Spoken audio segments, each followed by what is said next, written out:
현금이 없다면 알아서 살아남으십시오. 적국의 미사일을 온몸으로 맞으면서 말입니다. 한국을 향한 미국의 협박은 동네 양아치보다 비열했습니다. 하지만 그들은 몰랐습니다. 한국을 현금 인출기쯤으로 여겼던 그 오만한 착각이 미국 역사상 가장 끔찍한 재앙을 불러올 것이라는 사실을 말입니다. 그 재앙의 이름은 바로 이스라엘이었습니다. 손대지 마라. 그들은 우리 핏줄이다. 핏줄? 저 양반이 미친 건가? 이스라엘 총리가 2000년 동안 지하 금고에 봉인해온 문서를 세상에 꺼냈습니다. 한국인과 유대인은 4500년 전 헤어진 형제, 랍비들이 목숨으로 지켜온 양피지의 기록, DNA 검사가 증명한 혈연 관계 단군의 후손들이 짓밟히던 그 순간 유대 자본이 한국을 위해 일제히 움직였고 미국 경제는 순식간에 초토화 직전까지 내몰렸습니다. 전 세계가 경악한 한국과 이스라엘의 깊은 유다에 지금 바로 시작합니다. 제 예루살렘 집무실 창밖으로 여명이 밝아오고 있었습니다. 저는 밤을 새워 모니터 화면을 뚫어지게 바라보고 있었습니다. 화면 속에서는 워싱턴 백악관의 긴급 브리핑 룸이 실시간으로 중계되고 있었죠. 브리핑 rum을 가득 메운 수백 명의 기자들은 소리조차 내지 못할 만큼 무거운 침묵에 휩싸여 있었습니다.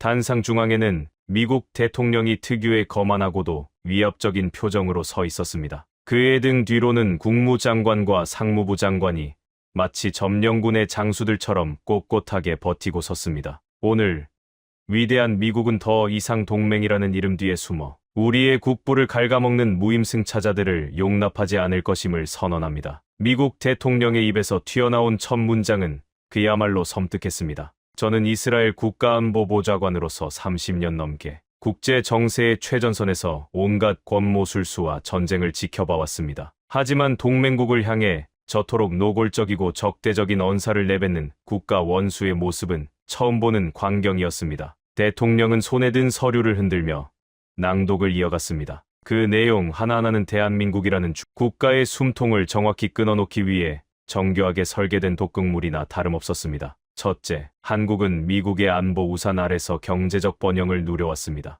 이제 그 정당한 대가를 치러야 합니다. 주한미군 방위비 분담금을 현재의 10배로 인상합니다. 둘째, 불공정한 무역으로 미국 노동자들의 피눈물을 뽑아간 한국산 수출품 전 품목에 즉각적으로 25%의 징벌적 상호 관세를 부과합니다. 저는 제 귀를 의심했습니다. 방위비 10배 인상만으로도 주권 국가에 대한 엄청난 모욕이자 협박이었습니다. 그런데 모든 수출품에 25%의 관세를 매기겠다는 것은 사실상 수출주도 국가인 한국의 경제 명주를 단숨에 끊어버리겠다는 사형 선고였습니다. 하지만 가장 끔찍하고 경악스러운 요구는 세 번째였습니다. 셋째, 한국은 미국의 첨단 기술 생태계를 무단으로 침해하고 막대한 이익을 독식해왔습니다. 이에 대한 징벌적 배상과 동맹 안보 기여금의 명목으로 3,500억 달러의 현금을 60일 이내에 미국 재무부 계좌로 선불 예치하십시오. 3,500억 달러. 우리 돈으로 환산하면 수백조 원에 달하는 천문학적인 금액이었습니다.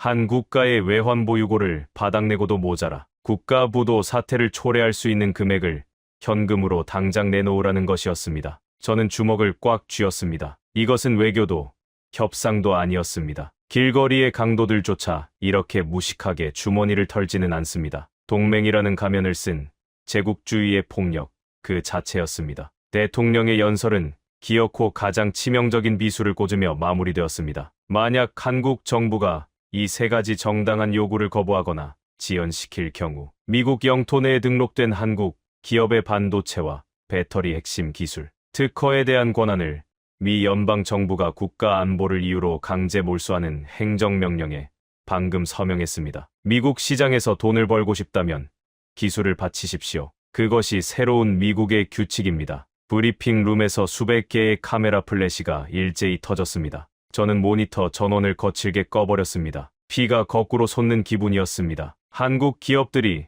지금의 반도체와 배터리 기술을 완성하기 위해 얼마나 많은 밤을 새우고 얼마나 많은 엔지니어들이 피와 땀을 쏟아부었는지 저는 누구보다 잘 알고 있었습니다. 수십 년의 뼈를 깎는 노력으로 이루어낸 세계 최고의 기술을 깡패 같은 패권국의 법안, 서명 한 번으로 전부 도둑맞게 생겼습니다. 바로 그때 제 책상 위에 직통보안 전화가 요란하게 울리기 시작했습니다. 발신처는 서울이었습니다. 저는 급히 수화기를 들었습니다. 엘라자르 보좌관님, 저 백도연입니다. 한국 국정원 제1차장 백도연의 목소리는 험하게 갈라져 있었습니다. 평소 어떤 위기 앞에서도 냉철함을 잃지 않던 그의 목소리에 짙은 절망과 공포가 서려 있는 것을 저는 단번에 느낄 수 있었습니다. 차장님, 브리핑은 모두 들었습니다. 대체 한국 정부는 어떻게 대응할 계획입니까? 아무것도 할 수 없습니다. 대통령실은 완전히 패닉에 빠졌습니다. 외교부를 통해 수십 번 백악관에 연락을 취했지만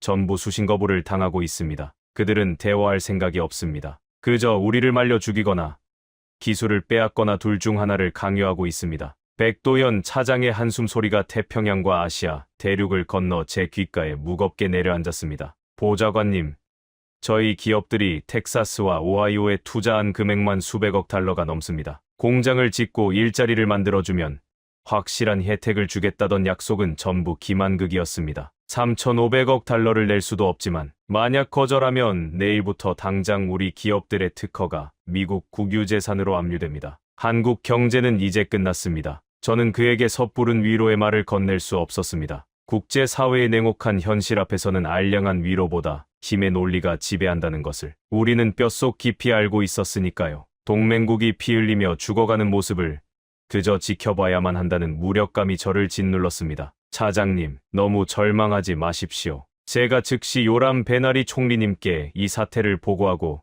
이스라엘 차원에서 도울 수 있는 길을 찾겠습니다. 감사합니다만 늦었습니다. 엘라자르. 백도연 차장의 목소리가 갑자기 미세하게 떨리기 시작했습니다. 무언가 더 끔찍한 일이 벌어지고 있다는 불길한 예감이 제 등줄기를 타고 흘렀습니다. 차장님, 지금 무슨 말씀이십니까? 늦었다니요. 미국은 단순히 협박으로 끝낼 생각이 아닙니다. 방금 워싱턴 지부에서 긴급 암호 전문이 도착했습니다. 30분 전 미국 전역에 흩어져 있는 우리 한국 기업의 핵심 연구 시설과 공장을 향해 무장한 연방 요원들이 대규모로 출동했다는 첩보입니다. 저는 자리에서 벌떡 일어났습니다. 심장이 미친 듯이 뛰기 시작했습니다. 이것은 더 이상 경제 제재나 관세의 문제가 아니었습니다. 그들은 살아있는 사람을, 무고한 기술자들을 직접 사냥하려 하고 있었습니다. 폭풍우가 몰아치는 거대한 절망의 밤이 대한민국을 향해 무자비하게 덮쳐오고 있었습니다. 그리고 이 야만적인 폭력의 실체를 목격한 순간 우리 이스라엘은 더 이상 침묵할 수 없다는 것을 직감했습니다. 백도연 차장의 전화를 끊자마자 제 집무실 벽면에 걸려있던 대형 모니터 화면이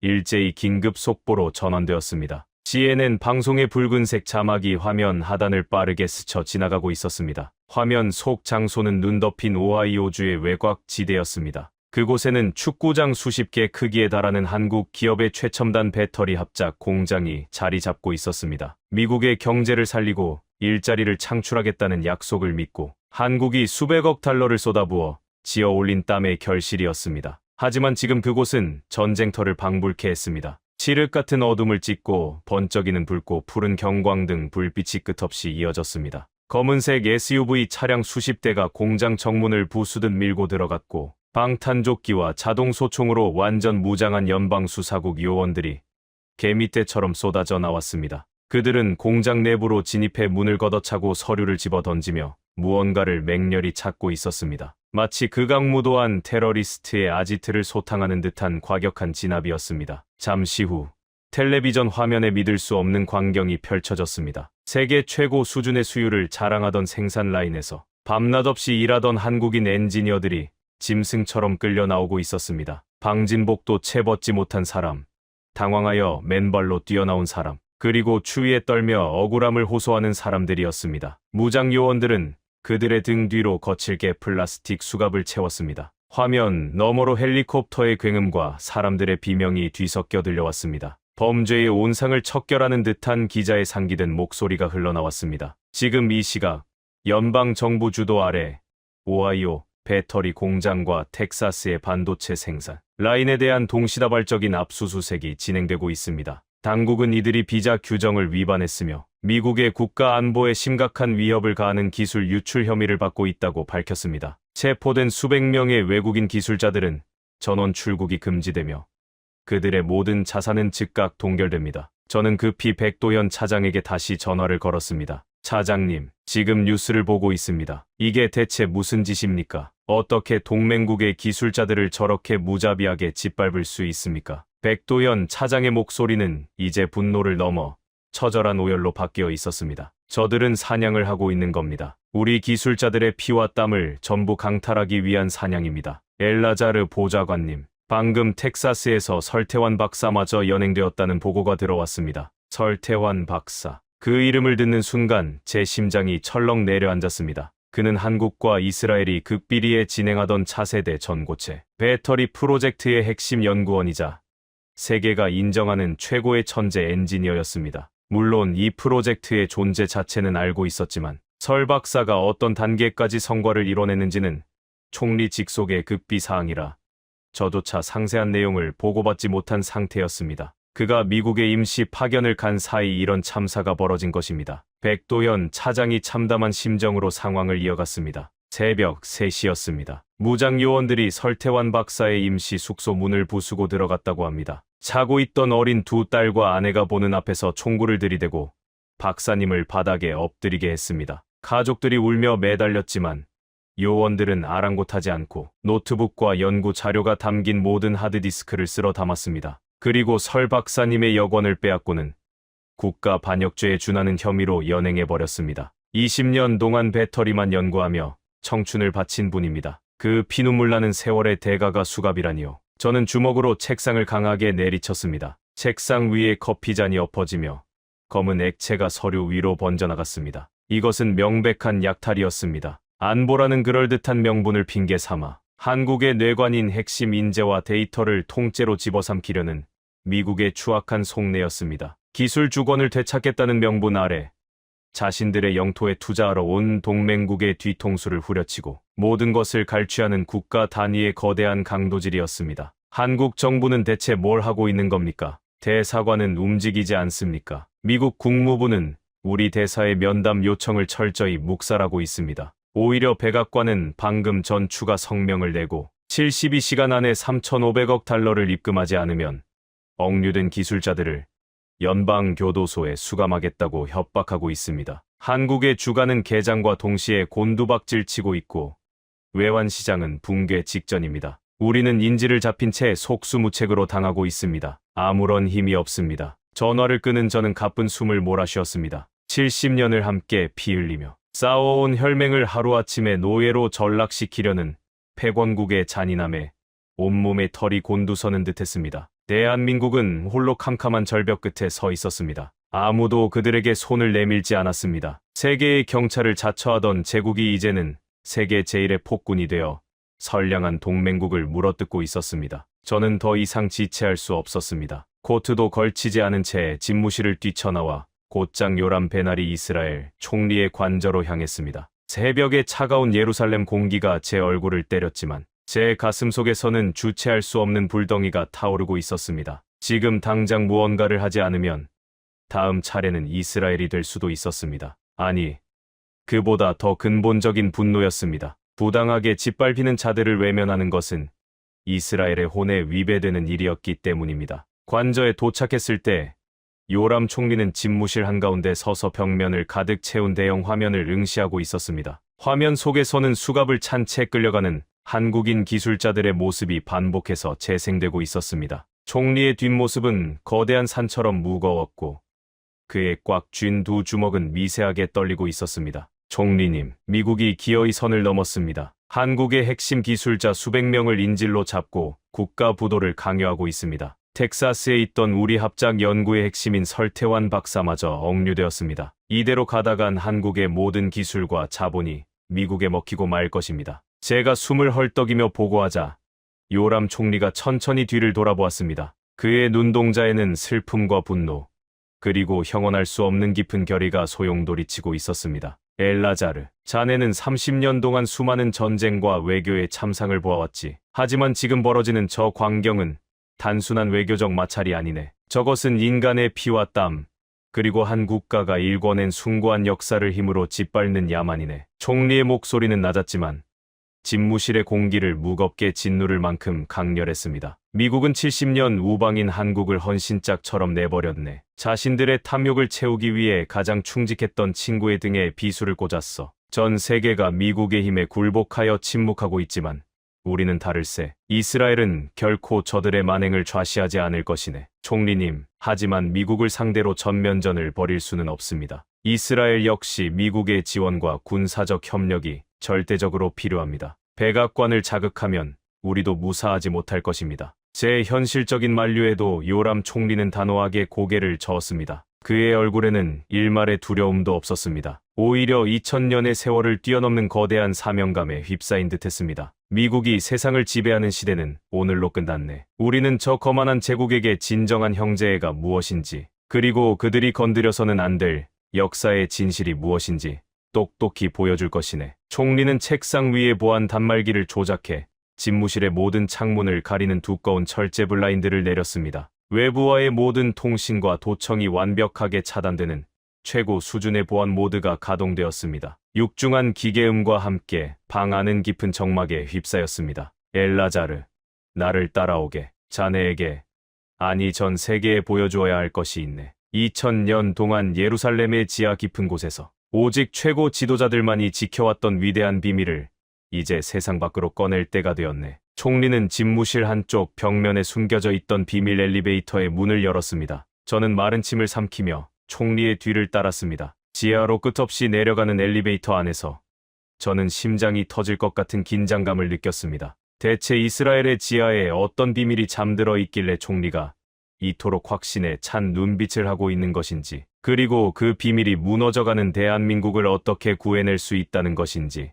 알 수 없었습니다. 엘리베이터 문이 열리고 짙은 양피지 냄새가 코를 찌르는 순간 저는 인류의 역사를 송두리째 뒤바꿀 충격적인 진실과 마주하게 되었습니다. 엘리베이터는 육중한 기계음을 내며 이스라엘 예루살렘의 지하 깊은 곳을 향해 끝없이 내려갔습니다. 층수를 알리는 숫자는 표시되지 않았습니다. 오직 이스라엘 최고 위층 소수만이 접근할 수 있는 성역 중의 성역이었습니다. 내려가는 내내 요람 총리는 단 한마디도 하지 않았습니다. 좁은 공간 안에는 팽팽하게 당겨진 활시위 같은 긴장감이 감돌았습니다. 마침내 덜컹거리는 진동과 함께 문이 열렸습니다. 서늘하고 건조한 공기가 제 뺨을 스쳤습니다. 그리고 수천 년의 세월이 응축된 듯한 짙고 낡은 양피지 냄새가 훅 밀려왔습니다. 제 눈앞에 펼쳐진 광경은 경이로움 그 자체였습니다. 미로처럼 얽힌 거대한 지하 공간 전체가 온도와 습도를 완벽하게 통제하는 첨단 유리 진열장들로 가득 차 있었습니다. 진열장 안에는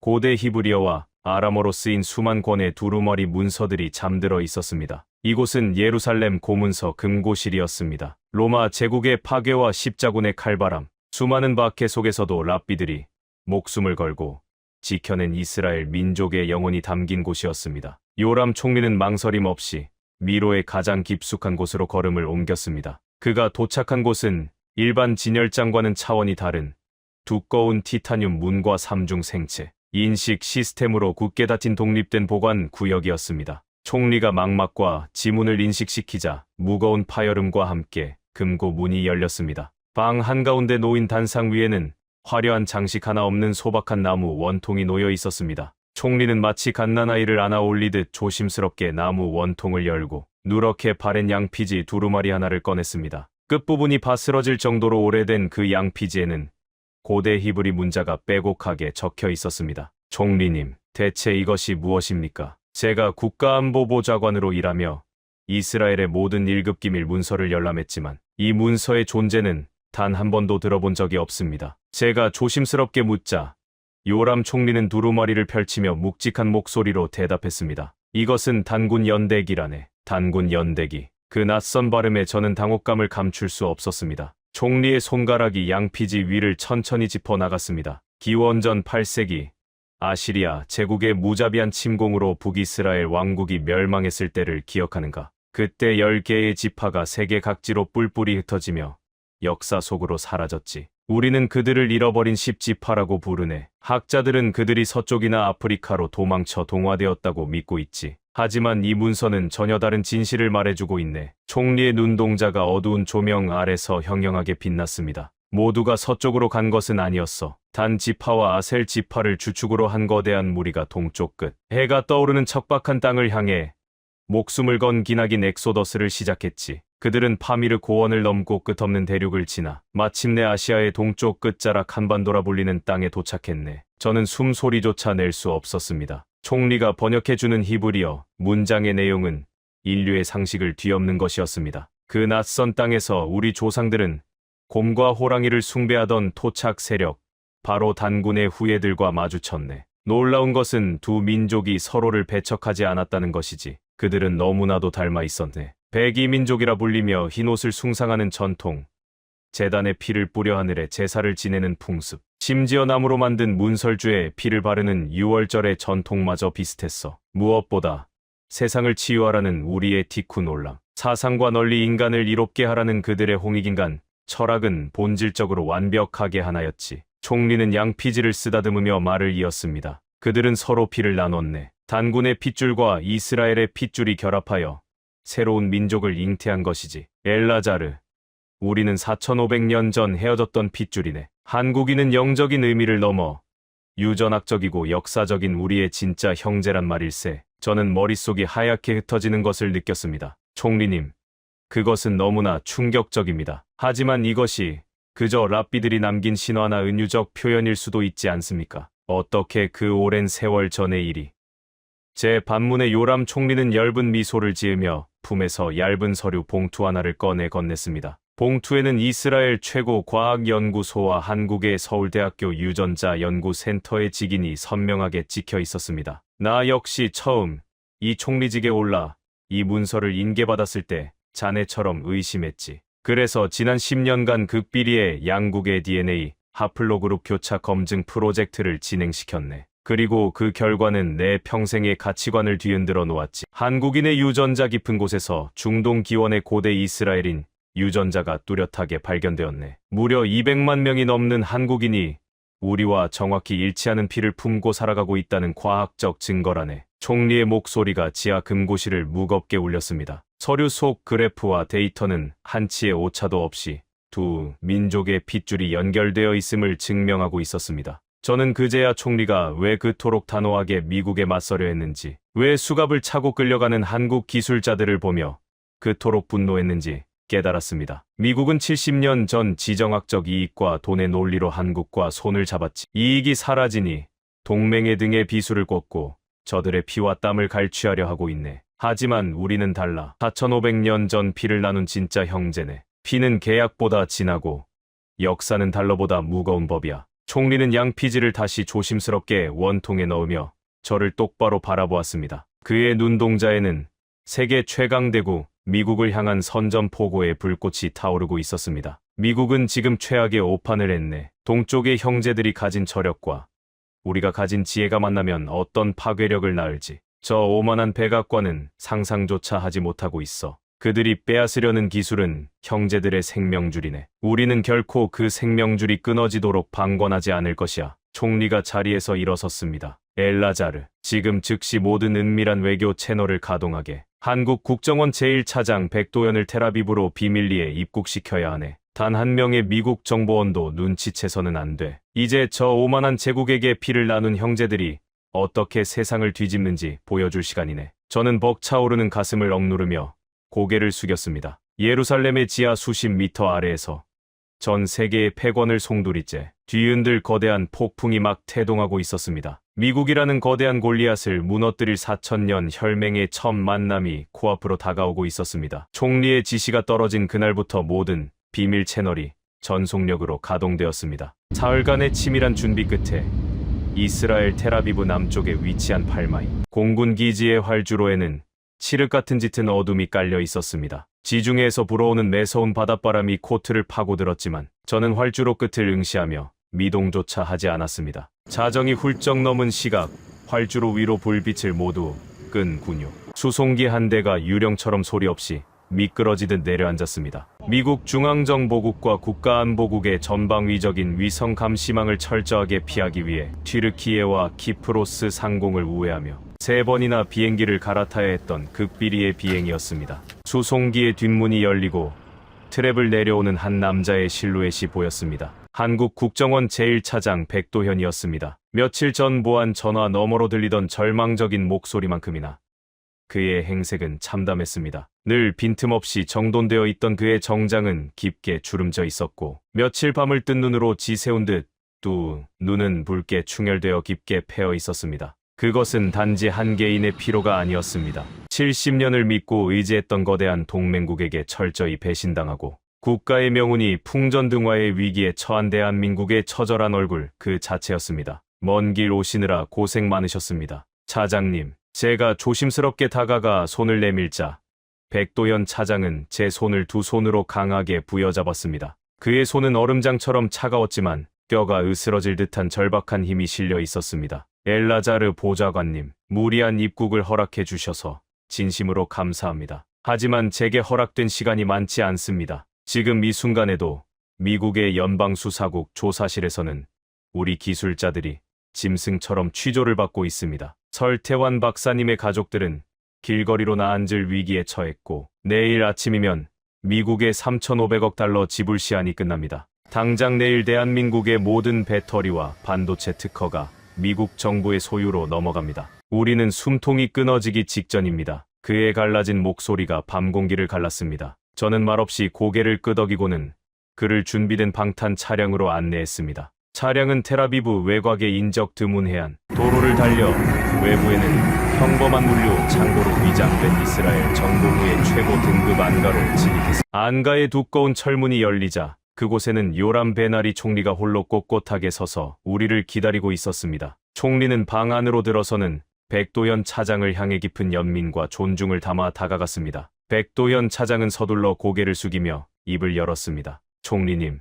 이렇게 직접 뵙게 되어 영광입니다. 대한민국을 대표하여 간곡히 부탁드립니다. 미국을 움직일 수 있는 외교적 카드는 이제 이스라엘밖에 남지 않았습니다. 저희가 가진 모든 정보망과 중동에서의 경제적 이권을 내어놓겠습니다. 제발 우리 기술자들만이라도 무사히 한국으로 돌아올 수 있도록 미국 백악관을 설득해 주십시오. 70년 우방의 배신 앞에 저희는 모든 힘을 잃었습니다. 차장의 눈동자가 절망으로 심하게 흔들리고 있었습니다. 벼랑 끝에 내몰린 한 국가의 수장이 얼마나 비참한 심정으로 자존심을 꺾고 있는지 여실히 느껴졌습니다. 하지만 요람 총리는 백도현 차장의 제안에 고개를 저었습니다. 총리의 거절에 백도현 차장의 얼굴이 하얗게 질려가는 순간 총리가 무겁고도 따뜻한 목소리로 말했습니다. 백도현 차장, 당신들은 우리에게 아무것도 내어줄 필요가 없소. 그리고 미국 백악관에 구걸하는 일도 없을 것이오. 우리는 저 오만한 제국에게 자비를 구하는 것이 아니라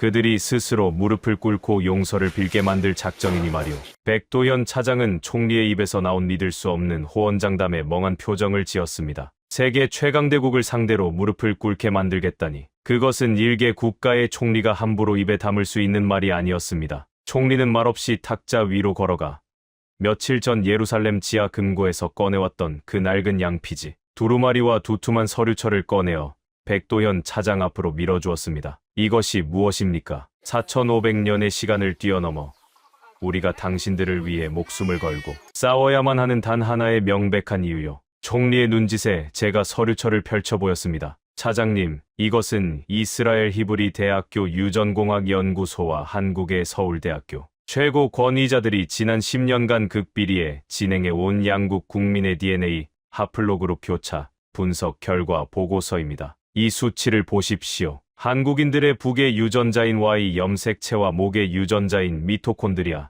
DNA 깊은 곳에서 중동에서 기원한 고대 이스라엘인 특유의 유전자 마커가 엄청난 비율로 일치하고 있습니다. 백도현 차장의 눈이 서류의 그래프와 숫자를 빠르게 훑어내려갔습니다. 정보기관의 수장인 그조차도 이 과학적이고도 명백한 증거 앞에서는 호흡을 주체하지 못했습니다. 총리가 그에게 단군 연대기의 비밀을 천천히 그리고 엄숙하게 설명하기 시작했습니다. 고대 아시리아의 침공을 피해 동쪽 끝 해가 뜨는 한반도로 향했던 잃어버린 지파의 엑소더스, 그리고 그곳에서 만난 백이 민족과 피를 나누고 하나가 되었던 경이로운 역사의 파노라마가 좁은 안가를 가득 채웠습니다. 미국이 자랑하는 동맹이라는 것은 고작 70년 전 서로의 이익을 위해 맺어진 얄팍한 종이 쪼가리에 불과하오. 이익이 사라지면 언제든 웃으며 어등에 칼을 꽂는 것이 저들이 말하는 동맹이지. 하지만 백도현 차장, 우리는 다르오. 우리는 4,500년 전 아시아의 동쪽 끝에서 짐승의 가죽을 나누어 덮고 함께 피를 뿌려 하늘에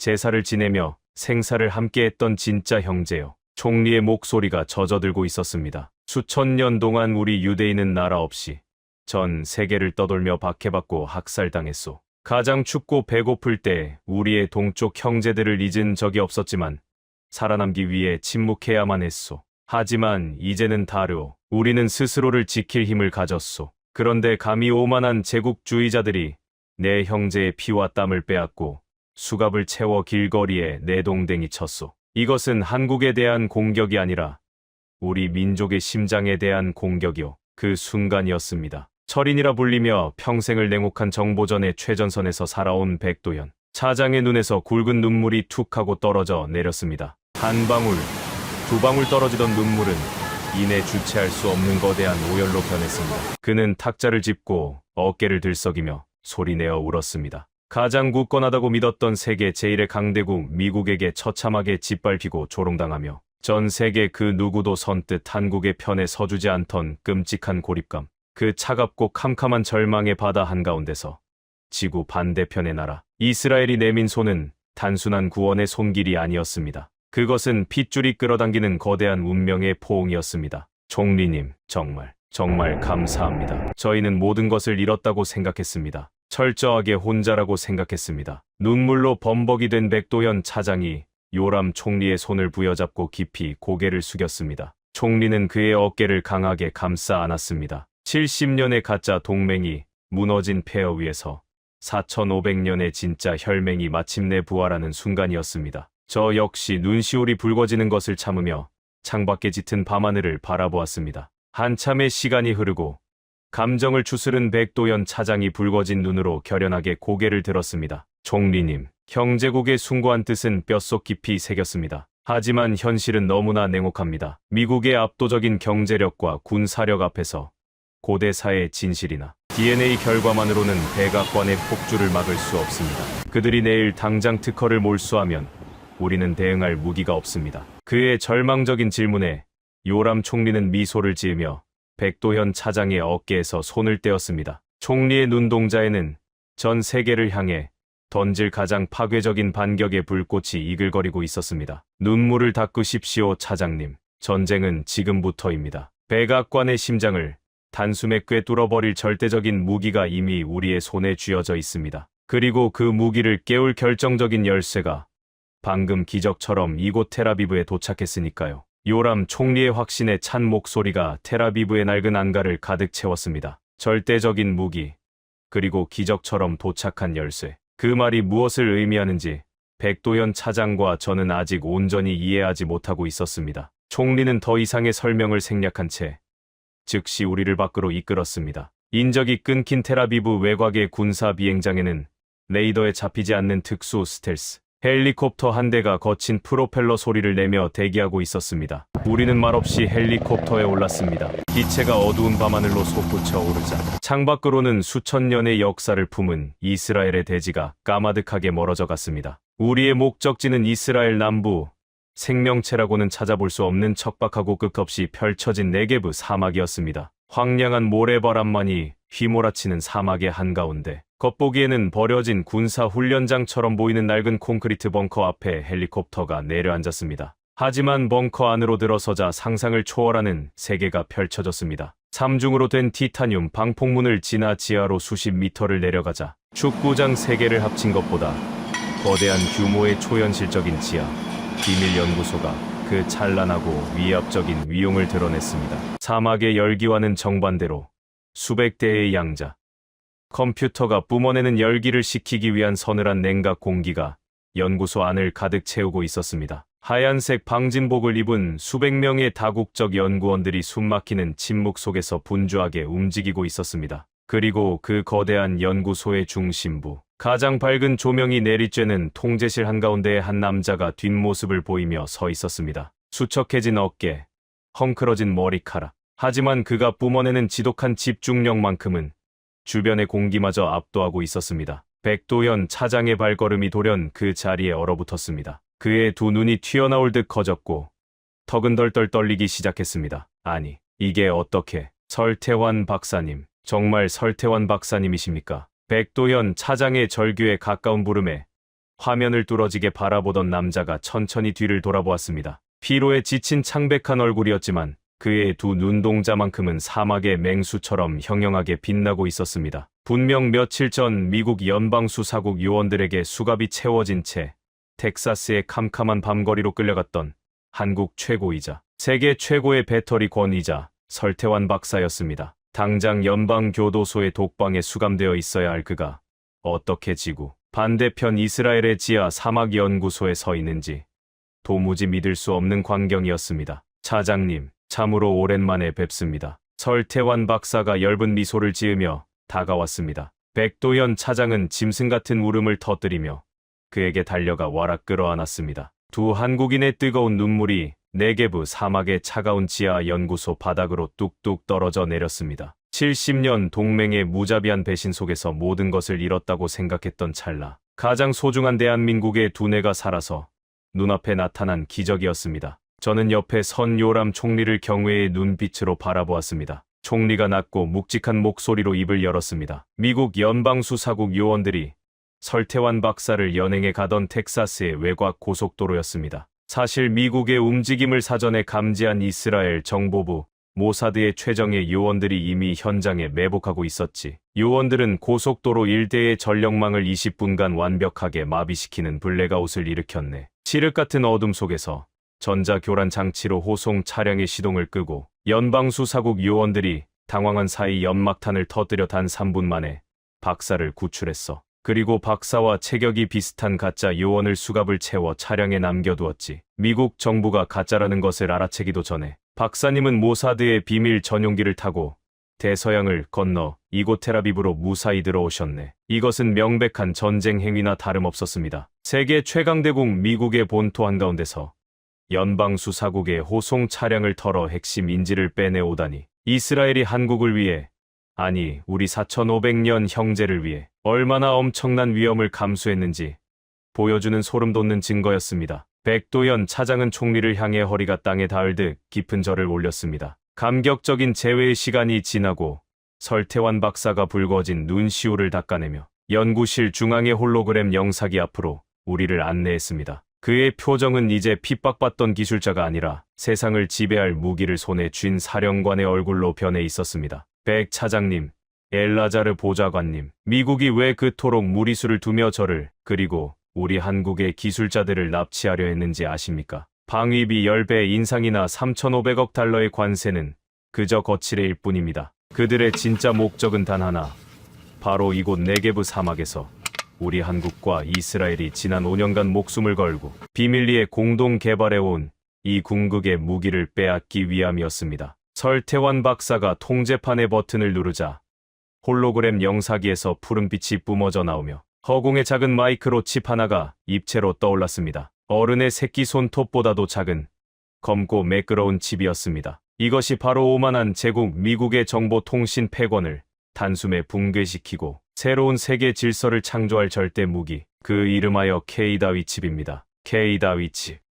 한국을 상징하는 영문자 K와 거인 골리앗을 쓰러뜨린 이스라엘의 소년, 영웅 다윗의 이름을 결합한 명칭이었습니다. 이름부터가 이미 다윗과 골리앗의 싸움, 즉 압도적인 무력의 미국을 상대로 기술적 승리를 거두겠다는 처절한 결의를 담고 있었습니다. 설 박사의 눈빛이 미친 듯이 타오르기 시작했습니다. 미국의 실리콘밸리가 수백조 원을 쏟아붓고도 영원히 도달하지 못할 신의 영역입니다. 이 칩은 한국의 압도적인 초소형 전고체 배터리 기술과 이스라엘 최고의 두뇌들이 완성한 양자 컴퓨팅 아키텍처가 원자 단위에서 융합된 인류 역사상 최초의 자가 발전형 인공지능 반도체입니다. 저와 백도현 차장은 숨소리조차 낼 수 없었습니다. 프로젝트의 존재 자체는 알았지만 이 정도로 완성 단계에 이르렀을 줄은 꿈에도 몰랐습니다. 박사의 설명은 우리의 상식을 아득히 뛰어넘고 있었습니다. 현재 미국이 자랑하는 세계 최고의 인공지능 칩과 비교해볼까요? 연산 속도는 무려 1000배가 빠릅니다.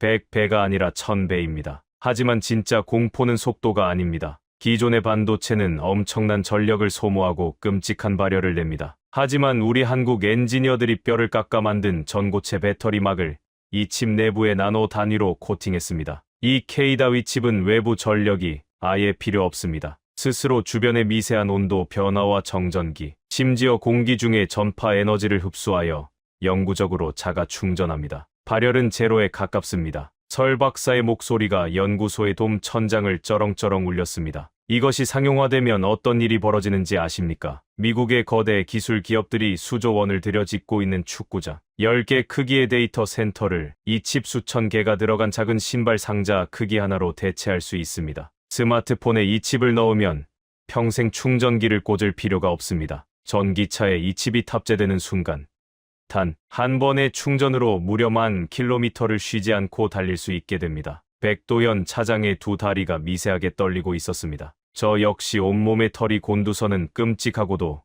경이로운 전율을 느꼈습니다. 이것은 단순한 기술의 진보가 아니었습니다. 이것은 경제의 핵무기였습니다. 미국의 힘을 유지하는 근간인 실리콘밸리의 거대 기업들을 단 하루아침에 고철 덩어리로 만들어버릴 수 있는 전 세계 산업 생태계의 목줄을 쥐고 흔들 절대적인 힘이었습니다. 미국 정보부는 이 칩의 완성 단계가 임박했다는 첩보를 입수하고 눈이 뒤집혔던 겁니다. 이 칩이 세상에 공개되는 순간 수십 년간 이어져 온 자신들의 기술 독점이 무너지고 패권이 박살난다는 것을 직감했기 때문입니다. 그래서 동맹이라는 가면을 찢어버리고 국가 부도라는 협박을 무기 삼아 우리의 피와 땀을 통째로 강탈하려 했던 것입니다. 설태환 박사가 홀로그램을 끄고 우리를 돌아보았습니다. 그의 눈가에 맺혀있던 눈물은 이미 차갑게 말라 있었고 그 자리에는 피 끓는 복수심과 자긍심이 자리 잡고 있었습니다. 하지만 그들은 틀렸습니다. 그들이 훔쳐가려고 혈안이 되었던 미완성 설계도는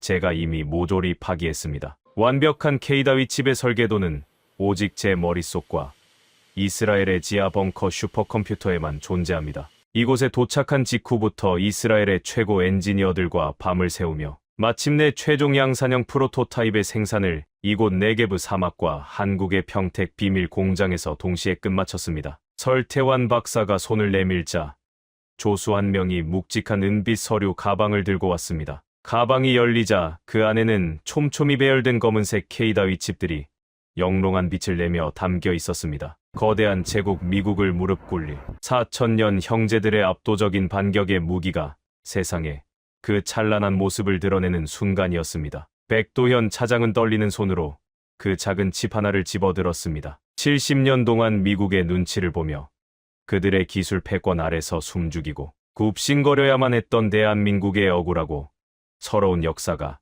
주마등처럼 스쳐 지나가는 듯했습니다. 하지만 이제 모든 것이 역전되었습니다. 힘이 없어서 핍박받던 동쪽의 작은 나라가 형제의 손을 잡고 세계 최강대국의 명주를 거머쥐게 된 것입니다. 요람 총리가 묵직한 발걸음으로 백도현 차장과 설태환 박사의 어깨를 감싸 안았습니다. 미국은 3,500억 달러라는 터무니없는 청구서를 우리 형제에게 내밀었소. 하지만 우리는 저 작은 칩 하나로 미국 경제 전체를 인질로 잡은 셈이요. 그 어떤 거대 기업도 이 K다위 칩 없이는 단 한 걸음도 미래로 나아갈 수 없게 되었소. 이제 누가 누구에게 무릎을 꿇고 구걸해야 하는지 전 세계가 똑똑히 보게 될 것이요. 바로 그 순간이었습니다. 제 품 안에 있던 암호화된 정보통신기가 요란하게 진동했습니다. 긴급 메시지를 확인한 제 얼굴이 굳어지며 입가에는 비릿한 미소가 번졌습니다. 총리님, 방금 텔아비브 관저에서 긴급 연락이 도착했습니다. 주 이스라엘 미국 대사 리처드 블렌차드가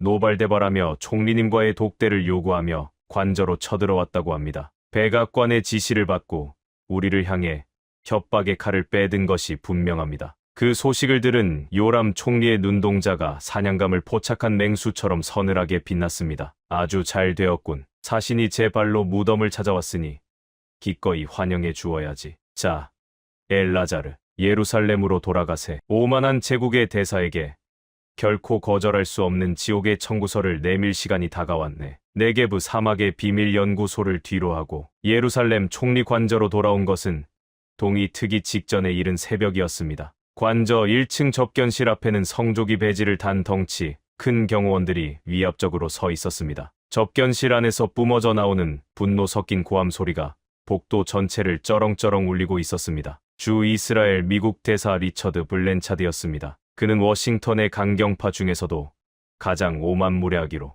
소문난 인물로 동맹국을 마치 미국의 속국 대하듯 취급하는 것으로 악명이 높았습니다. 요람 총리가 접견실 문을 열고 들어가자 소파에 거만하게 다리를 꼬고 앉아있던 블렌차드 대사가 용수철처럼 튕겨 일어났습니다. 그의 얼굴은 분노로 붉게 달아올라 있었습니다. 총리님, 이스라엘이 감히 우리 미국의 등에 칼을 꽂으려 하는 인사말조차 생략한 뻔뻔하고도 공격적인 첫마디였습니다. 총리는 표정 변화 없이 천천히 자신의 책상 뒤로 걸어가 의자에 앉았습니다. 저 역시 총리의 뒤에 서서 이 오만한 제국의 사신을 차갑게 노려보았습니다. 대사, 이스라엘은 누구의 등에도 칼을 꽂은 적이 없소.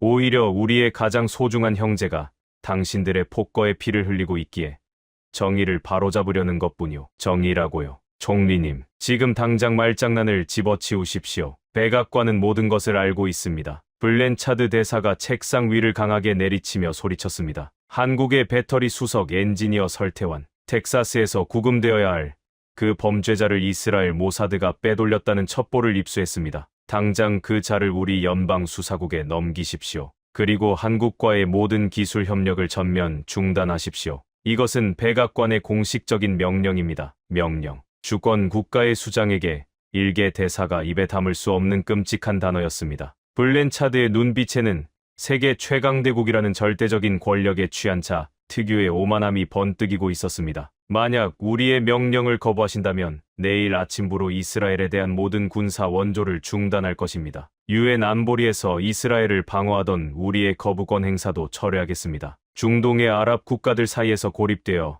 피말라 죽고 싶지 않다면 고작 한국 따위의 하청 국가를 위해 미국과 각을 세우는 어리석은 짓은 포기하십시오. 그의 협박은 치명적이었습니다. 군사 원조와 외교적 방패가 사라진다면 이스라엘은 당장 생존을 위협받게 됩니다. 과거의 이스라엘이었다면, 아니 다른 평범한 국가의 지도자였다면 이 끔찍한 협박 앞에서 창백하게 질려 고개를 숙였을 것입니다. 그러나 요람 총리의 입가에는 오히려 서늘하고도 비릿한 미소가 번졌습니다. 블렌차드 대사, 당신은 방금 중대한 실수를 3가지나 저질렀소. 총리의 낮고 차분한 목소리가 접견실의 공기를 순식간에 얼어붙게 만들었습니다. 첫째, 당신들은 훔쳐서는 안 될 남의 물건을 탐냈소. 설태환 박사는 범죄자가 아니라 당신들의 강도질을 피해 도망친 피해자요. 둘째, 내 조국 이스라엘을 향해 감히 명령이라는 단어를 입에 올렸소. 그리고 셋째, 총리가 서랍을 열고 두툼한 검은색 서류철을 꺼내 블렌차드 대사의 앞으로 밀었습니다.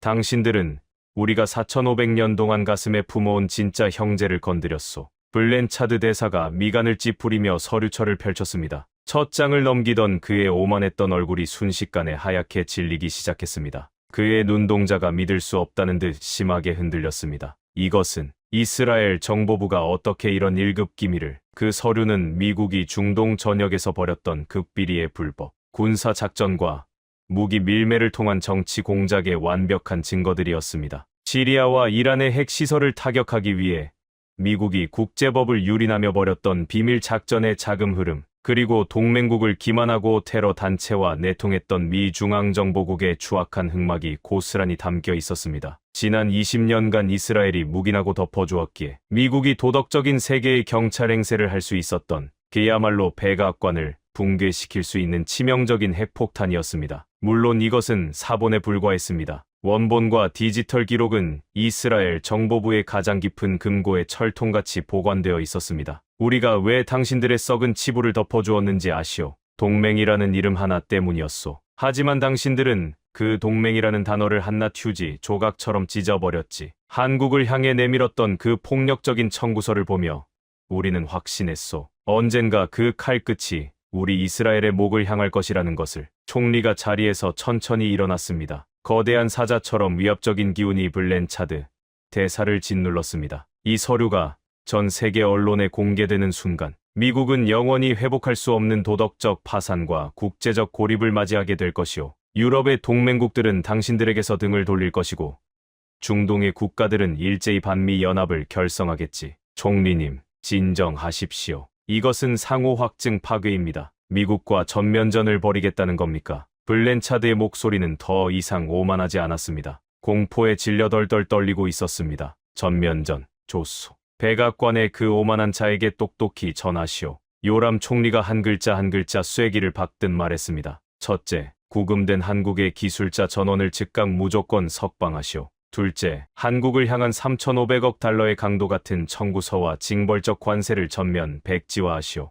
셋째, 한국의 핵심 기술을 몰수하겠다는 그 알량한 행정명령을 철회하고 공식적으로 사과하시오. 만약 이 요구를 단 하나라도 거부한다면 총리가 블렌차드의 멱살을 잡을 듯 가까이 다가갔습니다. 단군 연대기에 기록된 4,500년 형제의 피가 얼마나 무서운 분노를 일으키는지 확인하게 될 것이오. 이 서류는 시작에 불과하오. 당신들이 그토록 훔치고 싶어 했던 케이다의 집은 이미 양산에 들어갔소. 미국의 실리콘밸리가 지배하던 시대는 오늘 밤으로 끝이오. 당장 돌아가서 당신의 대통령에게 전하시오. 24시간의 유예를 주겠다고. 블렌차드 대사는 입술을 부들부들 떨며 아무런 반박도 하지 못했습니다. 세계의 질서를 쥐고 흔들던 제국의 사신이 작은 중동 국가의 총리 앞에서 완벽하게 굴복하고 무너져 내리는 순간이었습니다. 그는 서류철을 탁자 위에 내려놓고 쫓기듯 접견실을 빠져나갔습니다. 그의 뒷모습은 권력을 잃은 짐승처럼 초라하고 비참했습니다. 접견실에 다시 무거운 침묵이 내려앉았습니다. 총리는 피곤한 듯 눈을 감았지만 그의 입가에는 승리의 미소가 맴돌고 있었습니다. 저는 온몸의 피가 뜨겁게 끓어오르는 것을 느꼈습니다. 단순한 외교적 승리가 아니었습니다. 압도적인 힘으로 세상을 억압하던 골리앗을 향해 다윗의 돌멩이가 정확히 미간을 향해 날아가 박힌 통쾌한 카운터 펀치였습니다. 엘라자르, 서둘러야 하네. 백악관은 결코 쉽게 항복하지 않을 것이야. 그들이 24시간 안에 더 미친 짓을 벌이기 전에 우리가 먼저 전 세계의 판을 뒤엎어야 하네. 모든 준비는 끝났습니다. 총리님, 서울과 예루살렘을 연결하는 전 세계 동시 생중계 브리핑 시스템이 완벽하게 가동 대기 중입니다. 이제 주사위는 던져졌습니다. 우리는 어두운 지하에서 벗어나 전 세계를 향해 거대한 진실과 압도적인 기술을 폭발시킬 준비를 마쳤습니다. 오만한 제국이 발밑에서부터 무너져 내리는 파멸의 전주곡이 예루살렘의 아침. 해와 함께 서서히 울려 퍼지기 시작했습니다. 새로운 세계 질서의 주인공이 등장할 무대에 막이 오르고 있었습니다. 오만한 제국의 대사가 쫓기듯 물러간 지 불과 몇 시간 후 전 세계의 이목은 대한민국 서울과 이스라엘 예루살렘으로 집중되었습니다. 인류 역사상 유례가 없는 양국 동시 생중계 브리핑이 예고되었기 때문입니다. 예루살렘의 대형 컨벤션 센터에는 CNN, BBC, 알자지라 등 수백 명의 외신 기자들이 발 디딜 틈 없이 모여들었습니다. 단상 뒤편으로 설치된 초대형 스크린은 정확히 반으로 나뉘어 왼쪽은 서울의 브리핑 룸을, 오른쪽은 제가 서 있는 예루살렘의 현장을 실시간으로 비추고 있었습니다. 마침내 무대 위로 이스라엘의 요람 베나리 총리와 스크린 너머 서울의 대한민국 대통령이 동시에 모습을 드러냈습니다. 수천 개의 카메라 플래시가 눈이 멀 것 같이 터져 나왔습니다. 웅성거리던 장내는 두 정상의 비장한 표정 앞에서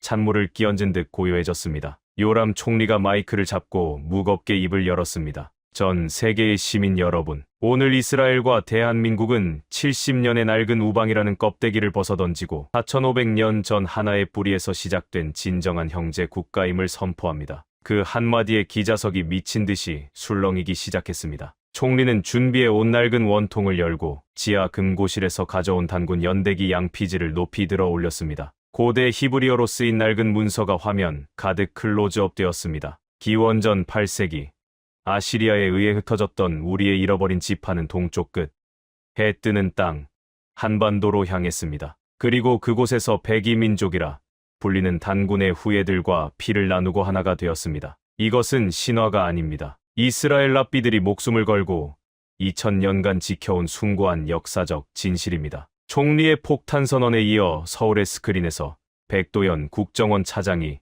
단상 위로 올라섰습니다. 그의 등 뒤로 거대한 DNA 구조, 그래프가 선명하게 띄워졌습니다. 대한민국 서울대학교와 이스라엘 히브리 대학교가 10년간 교차 검증한 유전자 데이터입니다. 보시다시피 한국인의 혈통 깊은 곳에는 고대 중동 이스라엘인의 특이 유전자 마커가 명백하게 각인되어 있습니다. 우리 두 민족은 과학적으로 증명된 완벽한 혈연 관계입니다. 우리는 4,500년 전 헤어졌던 핏줄을 기적처럼 다시 찾은 것입니다. 기자석에서는 경악에 찬 비명과 웅성거림이 터져 나왔습니다. 역사와 과학이 결합된 완벽하고도 충격적인 증거 앞에서 외신 기자들은 미친 듯이 자판을 두드리기 시작했습니다. 미국의 부당한 핍박 속에 외롭게 고립된 줄 알았던 한국이 중동의 최강자 이스라엘이라는 피를 나눈 절대적인 우군을 등에 업고 화려하게 부활하는 순간이었습니다. 하지만 진짜 폭발은 그 다음이었습니다. 장내의 소란이 채 가라앉기도 전에 며칠 전 미국 연방수사국에 의해 강제 연행되었다고 보도되었던 한국의 수석 엔지니어 설태환 박사가 예루살렘의 무대 위로 당당하게 걸어 나왔습니다. 살아있는 유령을 본 듯 기자들은 펜을 떨어뜨렸습니다. 설 박사는 옅은 미소를 지으며 손에 쥐고 있던 검은색의 작은 칩을 번쩍 들어 올렸습니다. 미국 정부는 이 칩의 도면을 훔치기 위해 저를 납치하고 한국을 국가부도로 겁박했습니다. 이것은 한국의 궁극적인 초소형 전고체 배터리 기술과 이스라엘의 양자 인공지능 설계가 원자 단위에서 융합된 K다위 칩입니다. 설 박사의 목소리는 압도적인 자신감으로 꽉 차 있었습니다. K다위 칩은 외부의 전력 공급 없이도 스스로 주변 에너지를 흡수하여 무한대로 작동하는 최초의 자가 발전형 칩입니다. 공정은 무려 0.5 나노입니다. 성능은 현존하는 미국 최고의 반도체보다 1000배 이상 빠르며 발열은 0도에 가깝습니다. 스마트폰, 거대 데이터 센터, 전기차가 이 칩 하나로 기존의 상식을 완전히 파괴하는 새로운 진화를 이룩하게 될 것입니다. 그리고 이 절대적인 기술의 소유권은 오직 대한민국과 이스라엘 두 형제 국가만이 절반씩 공유합니다. 현장에서 생생한 시연이 시작되었습니다. 거대한 슈퍼컴퓨터 수십 대가 며칠을 꼬박 매달려야 하는 방대한 우주 기상 시뮬레이션 데이터가 전원 라인조차 없는 작은 K다위 칩 하나를 통해 단 10초 만에 완벽하게 홀로그램으로 렌더링되어 허공에 펼쳐졌습니다. 그 경이로운 광경에 기자들은 숨을 멈추었고 누군가는 오마이갓을 외치며 머리를 감싸 쥐었습니다. 방송이 송출된 지 불과 1시간 만에 전 세계의 금융시장은 문자 그대로 뒤집어졌습니다. K다위 칩의 양산 공장이 위치한 한국의 대표 기업들의 주가는 상한가를 뚫고 우주로 솟구쳤습니다. 이스라엘의 기술주들 역시 무서운 속도로 폭등했습니다. 반면 기술 패권의 몰락을 선고받은 미국의 나스닥은 개장과 동시에 피투성이가 되었습니다. 실리콘밸리의 거대 기술 기업 주가가 하루 만에 20% 이상 대폭락하며 시장 전체가 패닉 셀링에 빠져들었습니다. 경제적 충격은 곧 거대한 정치적 지진으로 이어졌습니다. 미국의 오만한 패권주의와 깡패 같은 관세 정책에 짓눌려 숨죽이고 있던 세계 각국이 들고 일어났습니다. 독일 총리가 가장 먼저 긴급 성명을 내며 K다위 칩 기술을 공유받기 위해 한국과 이스라엘의 연대에 합류하겠다고 선언했습니다. 프랑스, 영국을 비롯한 유럽연합이 그 뒤를 따랐고 아시아와 남미, 중동의 국가들까지 앞다투어 미국과의 불공정 기술 협정을 파기하며 줄을 섰습니다. 단 며칠 만에 무려 100여 개국이 넘는 국가가 오만한 제국주의 미국을 버리고 대한민국과 이스라엘이 주도하는 단군 다윗 얼라이언스에 동참하겠다는 뜻을 천명했습니다. 3,500억 달러라는 터무니없는 돈으로 한국의 숨통을 조이려 했던 백악관은 이제 전 세계를 상대로 완벽하게 고립되어 버린 초라한 섬으로 전락하고 말았습니다. 저는 백도현 차장과 나란히 서서 모니터를 통해 붕괴하고 있는 미국의 경제 지표를 지켜보았습니다. 70년간 세계를 호령하던 거대한 제국이 수천 년의 역사를 품은 두 다윗의 돌멩이 한 방에 비틀거리며 처참하게 쓰러지고 있었습니다. 이것은 단순한 반격이 아니라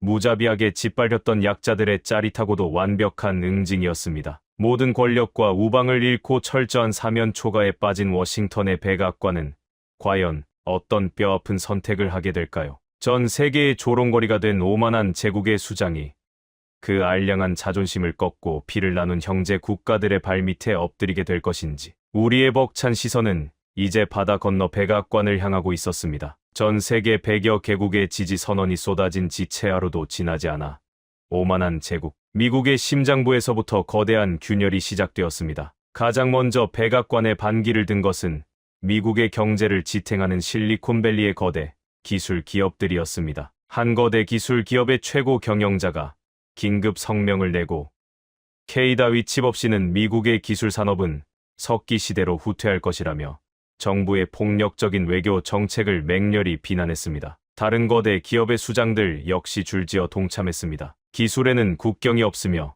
동맹의 피와 땀을 강탈하려는 깡패 같은 행정명령에 기업들은 결코 동의할 수 없다는 폭탄 선언이었습니다. 월스트리트의 거물급 투자자들은 보유하고 있던 미국 국채를 미친 듯이 내다 팔며 한국과 이스라엘의 기업으로 자본을 대거 이동시켰습니다. 뉴욕의 심장부와 워싱턴의 거리에는 정부의 외교 참사를 규탄하는 수십만 명의 성난 시민들이 쏟아져 나왔습니다. 외부로는 전 세계의 완벽한 고립을, 내부로는 자국 최고의 기업들과 국민들의 맹렬한 반란을 마주하게 된 백악관은 그야말로 처참한 침몰의 위기에 직면했습니다. 무소불위의 권력을 휘두르며 동맹국을 짓밟으려 했던 오만한 골리앗이 제 발에 걸려 허우적거리는 비참한 꼴이었습니다. 그리고 운명의 날, 백악관 로즈가든에 전 세계의 카메라가 집중되었습니다. 단상에 오른 미국 대통령의 걸음걸이는 며칠 전 그토록 거만했던 모습은 온데간데 없이 천근만근 무거워 보였습니다. 수백 명의 기자들 앞에 선 그의 얼굴은 수치심과 패배감으로 흑빛이 되어 있었습니다. 마이크를 잡은 대통령의 입술이 미세하게 떨렸습니다. 오늘 미국 연방정부는 동맹국인 대한민국을 향해 발동했던 기술, 특허 강제 몰수 행정명령을 즉각적이고 전면적으로 철회합니다. 아울러 25%의 상호 관세와 3,500억 달러의 방위비, 선불 요구 역시 모두 백지화할 것을 선언합니다. 로즈가든에 모인 기자들 사이에서 거친 숨소리가 터져 나왔습니다. 한때 세계를 호령하던 제국이 꼬리를 내리는 역사적인 항복 선언이었습니다. 대통령은 마른 침을 삼키며 가장 굴욕적인 다음 문장을 힘겹게 이어갔습니다. 미국 정부는 텍사스와 오하이오에서 벌어진 한국인 기술자들의 대한 무리한 구금 사태에 대해 대한민국 정부와 기술자들에게 깊은 사과의 뜻을 표합니다. 우리는 적법한 절차를 어겼으며 이에 대한 징벌적 손해, 배상금으로 총 800억 달러를 대한민국에 지급하기로 합의했습니다. 800억 달러, 우리 돈으로 100조 원이 훌쩍 넘는 천문학적인 액수였습니다. 미국 역사상 타국에 지불하는 단일 배상금으로는 최대 규모였습니다. 대통령이 고개를 숙이는 그 순간, 텔아비브 안가에서 생중계로 이 장면을 지켜보던 우리 모두는 일제히 자리에서 박차고 일어나 뜨거운 함성을 내질렀습니다. 백도현 차장과 설태환 박사는 서로를 부둥켜 안고 아이처럼 오열했습니다. 요람 총리는 조용히 다가가 두 한국인의 등을 다독이며 승리의 기쁨을 나누었습니다. 4,500년 전 헤어졌던 형제들이 다시 만나 이루어낸 가장 통쾌하고 완벽한 승리였습니다. 하지만 이 위대한 서사는 단순한 승리와 배상금으로 끝나지 않았습니다. 며칠 뒤 서울과 예루살렘에서 다시 한번 양국의 공동 기자회견이 열렸습니다. 단상에 선 설태환 박사의 얼굴에는 더 이상 분노나 복수심이 없었습니다. 오직 세상을 이끌어갈 진정한 승리자의 숭고한 평온함만이 가득했습니다. 대한민국과 이스라엘은 미국으로부터 받을 800억 달러의 배상금을 단 한 푼도 국고에 환수하거나 개인의 이익을 위해 쓰지 않기로 결정했습니다. 우리는 이 피 묻은 돈으로 복수의 칼을 가는 대신 인류의 더 나은 내일을 위한 씨앗을 심으려 합니다. 장내가 쥐죽은 듯 고요해졌습니다. 설 박사는 단호하고도 따뜻한 목소리로 전 세계를 향해 선언했습니다. 오늘 우리 두 형제 국가는 이 배상금 전액을 출자하여 단군 다윗 글로벌 청년혁신 재단을 설립합니다. 국적과 인종을 불문하고 세상을 바꿀 혁신적인 아이디어를 가진 전 세계의 가난한 청년, 과학자들을 이 재단이 전폭적으로 지원할 것입니다. 기술은 패권국의 무기가 아니라 병든 세상을 치유하고 널리 인간을 이롭게 하는 평화의 도구가 되어야 합니다. 그것이 우리 형제들이 목숨을 걸고 지켜낸 진정한 가치입니다. 그 순간 국적을 불문하고 현장에 모인 수백 명의 외신 기자들이 약속이라도 한 듯 일제히 자리에서 일어나 기립박수를 쏟아냈습니다. 누군가는 감격에 겨워 눈물을 훔쳤고 누군가는 경외감에 찬 시선으로 단상의 두 국가 대표들을 바라보았습니다. 압도적인 무력에 굴복하지 않고 끝내